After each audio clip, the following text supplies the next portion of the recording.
Every night, no matter the weather, something walks down our street, whistling softly. You can only hear it if you're in the living room or the kitchen when they walk by, and it always starts at exactly 3:03. The sound starts faint, somewhere near the beginning of the lane near the Carson place. We're towards the middle of the street, so the whistling moves past us before fading away in the direction of the cul-de-sac. When I was younger, my sister and I would sneak into the kitchen some nights to listen. Mom and Dad didn't like that, and we'd catch hell if they found us out there. But they were never too hard on us since we always stuck to the one big rule: don't try to look at whatever was whistling. My neighborhood is a funny place. I've lived here since I was 6 and I love it. The houses are small but well kept. Good-sized yards, plenty of places to roam. There are a lot of other kids here my age. I turned 13 back in October. We grew up together and would always play foursquare in the cul-de-sac or roam around from back porch to back porch in the summer. This was a good place to grow up. I'm old enough to see it. And there's only the two strange things here: the night whistling and the good luck. The whistling never bothered me much. Like I said, I couldn't even hear it from my bedroom. But Mom and Dad don't like talking about it, so I've stopped asking questions. My dad is a strong guy, tall and calm. He has an accent since he moved to the US as a kid. His family, my grandparents, they're from the islands. That's what they call it. My dad, the only time he isn't so calm is if the whistler comes up. He talks a little quicker then, eyes move faster, and he tells us not to think about it so much and to always remember the one rule, the big rule. Don't try to look outside when the whistler goes past. Not that we could look even if we wanted. See, there are shutters on the inside of every window, thick pieces of heavy canvas that pull down from the top and latch to the bottom of the window frame. Each latch even has a small lock, about the size of what you'd find on a diary. My dad locks those shutters every night before we all go to bed and keeps the key in his room. My mom, I don't know what she thinks about the whistling. I've seen her out in the living room before at 3:03 when the sound starts. I could see her if I cracked my door open just an inch to peek. She's not out there often. At least I haven't caught her much. But once or twice a month, I think she sits out there on our big red couch just listening. The whistler has the same tune every night. It's cheerful. Da-da-da-da-da-dum. Da-da-da-da-da-dum. Remember how I said there are two odd things about where I live? Well, besides our night whistler, everyone in my neighborhood is really lucky. It's hard to explain, and Dad doesn't like us talking about this part much either. But good things just seem to happen to people around here a lot. Usually it's small things: winning a radio contest, or getting an unexpected promotion at work, or finding some arrowheads buried in the yard. You know, the authentic kind. The weather's pretty good and there's no crime, and everybody's gardens bloom extra bright in the fall. A million little blessings. I've heard my mom say about living here. But the main reason we stay here, why we moved here in the first place, is my sister Nola. She was born very sick, something with her lungs. We couldn't even bring her home when she was born, only visit her in the hospital. She was so small, I remember, small even compared to the other babies. A machine had to breathe for her. We moved into our house here to be closer to the hospital. As soon as we moved here, Nola started getting better. The doctors couldn't figure it out. They chalked it up to whatever they were doing, but we all could tell they were confused. But my parents knew, even I knew, Nola getting better was just another of the million little blessings we got for living in our neighborhood. So that's why we stayed even after we found out that, for every small miracle that happens here every day, now and then, some bad things happen. But they only happen if you look for the whistler. See, our neighborhood has a welcoming committee. They show up with macaroni casserole and a gift basket and a manila folder whenever someone new moves in. They're very friendly. 4 people showed up when we moved in 7 years ago. The committee made small talk, gave me a Snickers bar, and took turns holding Nola. It was her first week out of the hospital, so they were extra careful. Then the committee asked to speak to my parents in private, so I was sent to my room where I still managed to hear nearly every word. The welcoming committee told my parents about how nice the neighborhood was, really exceptionally. Hard to explain, kind of nice. And then they told my parents about the even harder to explain whistling that happened every morning at 3:03 and ended at the tick of 3:05. The group, our new neighbors, warned my parents that the whistling was quiet, would never harm or hurt us, as long as we didn't look for what was making the sound. This part they stressed, and I pushed my ear into the door, straining to hear them. People who went looking for the whistler had their luck change, sometimes tragically. A black cloud would hang over anyone that looked. Anything that could go wrong would. The manila envelope the committee brought over contained newspaper clippings, stories about car crashes and ruined lives, public deaths and freak accidents. Not everyone dies, I heard the head of the committee tell my dad. But the life goes out of them. Even if they live, there's no light in them ever again. No presence. My mom, I could tell she wasn't taking it seriously. She kept asking if this was some prank they play on new neighbors. At one point, my mom got angry, accused the committee of trying to scare us out of our new home, asked them if they were racist on account of my dad being from the islands. My dad calmed her down, told her he could tell our new neighbors were sincere and they were just trying to help us. He explained that he grew up hearing these kinds of stories from his mom and that he knew there were strange things that walked among us. Some of those strange things were good and some were bad, but most were just different.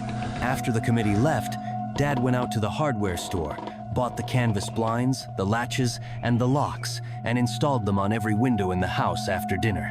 That first night in our new house, I crept out of my room at 3 a.m. only to find my dad awake sitting on the living room couch, holding my baby sister. My dad held up his finger in a shmotion but patted the couch next to him.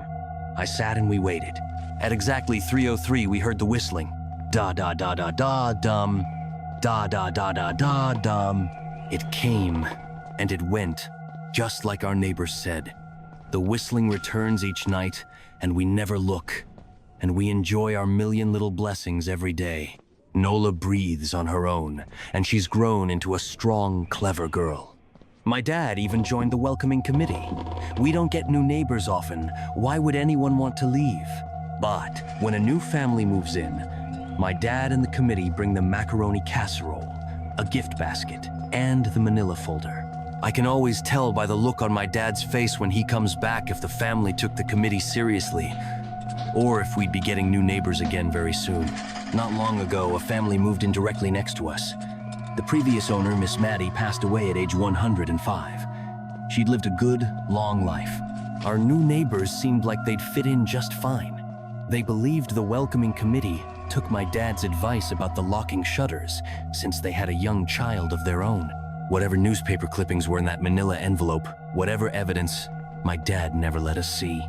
But I imagine it must have been awfully convincing since our neighbors got along with no issues for the first month.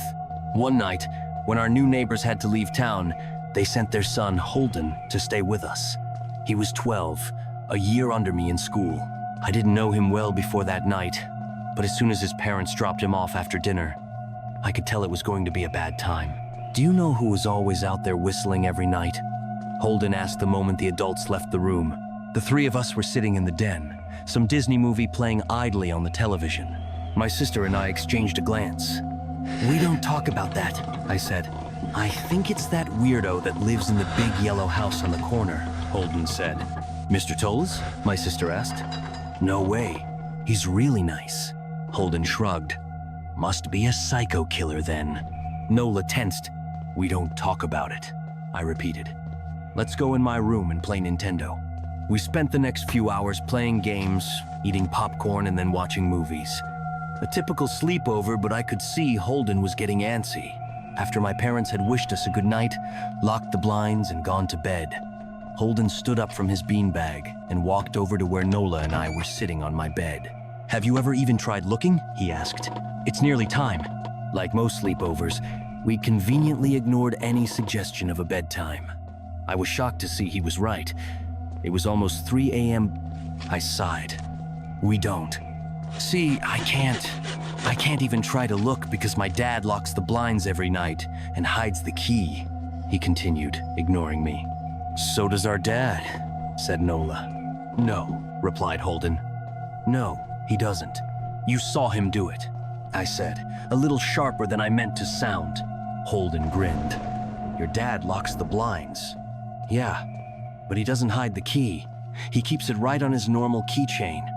"So?" I asked, worried I already knew what he would say next, because I had noticed that my dad didn't bother hiding the key anymore after all of these years, because he knew we took it seriously. So, After your dad locked up, but before your parents went to bed, I went to the bathroom.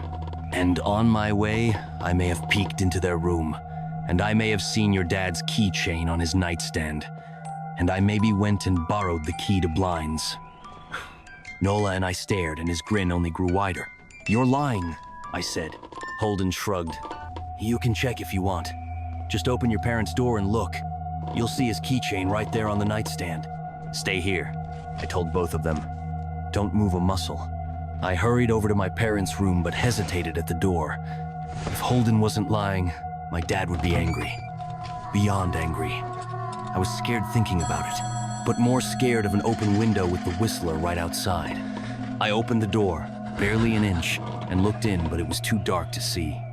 Taking a deep breath, I walked into the room. 2 steps into the dark, I froze.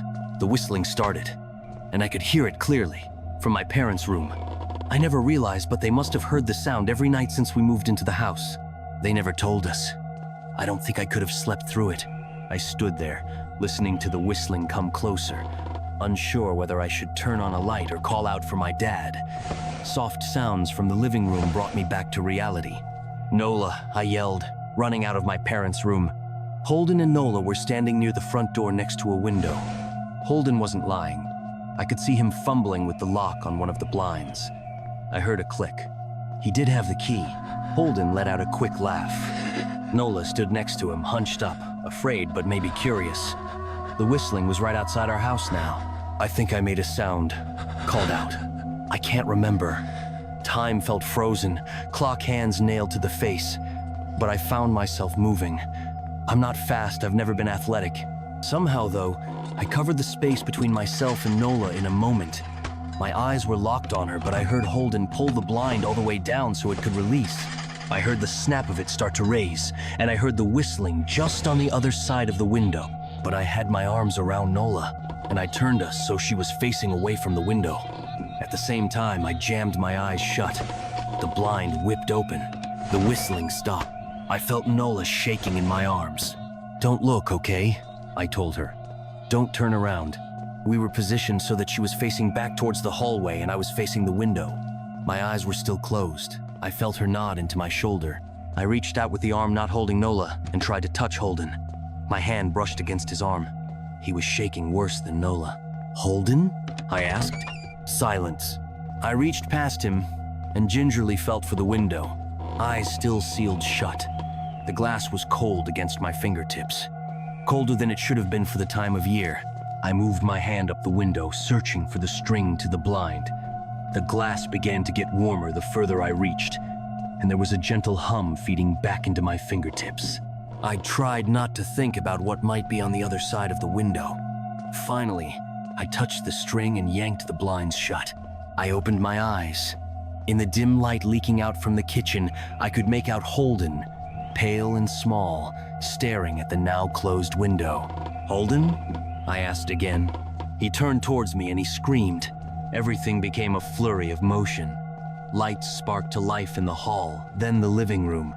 My parents' footsteps thudded across the hardwood floor.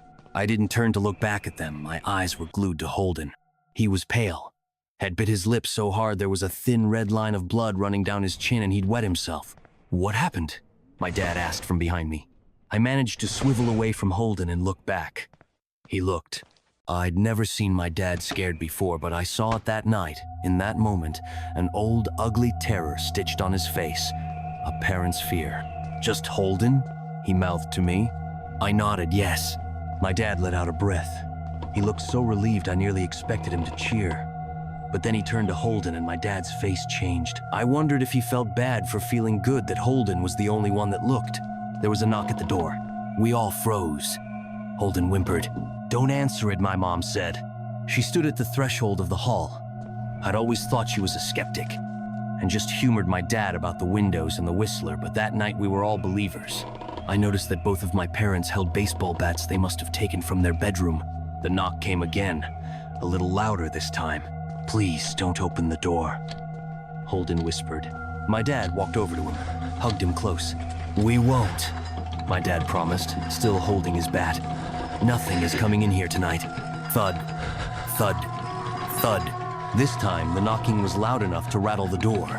Holden screamed again, and Nola clutched her arms around my neck. My mom came over and knelt down next to us, wrapping my sister and me close. Thud, thud, thud. Call the police, my mom whispered to my dad. The knocking instantly stopped. My dad looked over his shoulder at us. Do you think? He was cut off by frantic knocking that trailed off to a polite tap, tap, tap. Police. Something said from the other side of the door. The voice from outside sounded exactly like my mom, like a parrot repeating the words back to her. Police. Call. The police. Tap, tap, tap. Police. My mom pulled us closer. Police. Police. Police. Police. Please stop, I heard her whisper. I don't think calling them will help, my dad said. How will we know when they're the ones at the door? The knocking came back harder than before. The door shook. Then it stopped. After a long moment, I heard the knocking again, but it was coming from our back door. We all turned together towards the back door, but the knocking immediately returned to the front door. Front to back to front. Loud, then quiet, then loud again. Suddenly, the sound was coming from both doors at once, big, heavy blows like a sledgehammer. Then something started rapping against all of the windows in the house, then the walls. It was like we were living inside a drum with a dozen people trying to play at once. Or we were a turtle and something was attempting to claw us out of our shell. Stop! Holden yelled. The knocking died. I won't tell, Holden said, staring at the door. I promise I won't tell anyone what I saw. Just please go away. We waited for nearly a minute. Then we heard it. A soft tap, tap, tap coming from the window Holden had looked through earlier. Holden started to cry, sobbing like a prisoner watching gallows being built outside their cell. My dad held him, brushed his hair but never lied to him, never told him things would be okay. The tapping at the window went on for the rest of the night. We huddled together in the living room for I don't know how long. Eventually, my mom tried to take us kids into my room while my dad stayed to watch the door. But the second we moved into my bedroom, the knocking came back. So loud it was possible to ignore. I was afraid the door couldn't take it. We went back to the living room and the knocking stopped. Only the tap, tap, tap on the window remained. None of us slept that night. The tapping stopped around 7 a.m. That's about the time the sun comes up here. We waited another 2 hours before my dad opened the blinds from one window. He made us all go back to my parents' bedroom first. I heard him open the door, then come back in. Okay, he told us. It's done. Holden's parents came back around lunchtime. My mom and dad walked Holden over to his house and they all went inside for quite a while. Nola and I watched from the window. She stuck to me the whole day, right at my side, sometimes holding my hand. When my parents came back, they looked grim but wouldn't tell us what they said to Holden's family. It was a Sunday, so we all spent the day together, ordered pizza and watched movies. That night, everyone slept in my room. Nola and my mom in the bed with me. My dad in a chair he'd pulled over. There was no knocking that night or any night since. We didn't see much of Holden or his parents for the rest of that week, but by Thursday, there was a moving truck in their driveway. Nola and I watched them packing up the whole afternoon after school. What sticks with me most is how tired Holden and his parents looked. All three had the same pallor, grim mouths, and lightless eyes. Even from across the street, I could tell something was very wrong. Holden and his family were gone before sunset. I remember what the original welcoming committee said to my parents when we moved in. Not everyone who looks at the Whistler dies, but even those that live have the light go out of them, and the rest of their lives are full of misfortune. A million little tragedies. I think Holden's parents must have looked, either to comfort him if they didn't believe, or share the burden if they did. I watch Nola some days, happy and young and alive, and I wonder if I'd been slower. If she'd looked out the window that night, would I have looked too? To comfort her? To share that burden? I'm glad I don't have to find out. We still live in that house, in that neighborhood. We still hear our Whistler walking past every night.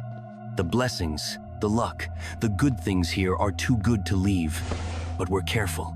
We don't have friends over to spend the night anymore. And my dad hides the key to the blinds very, very well. Not that I've gone looking. Some things you just don't need to look for.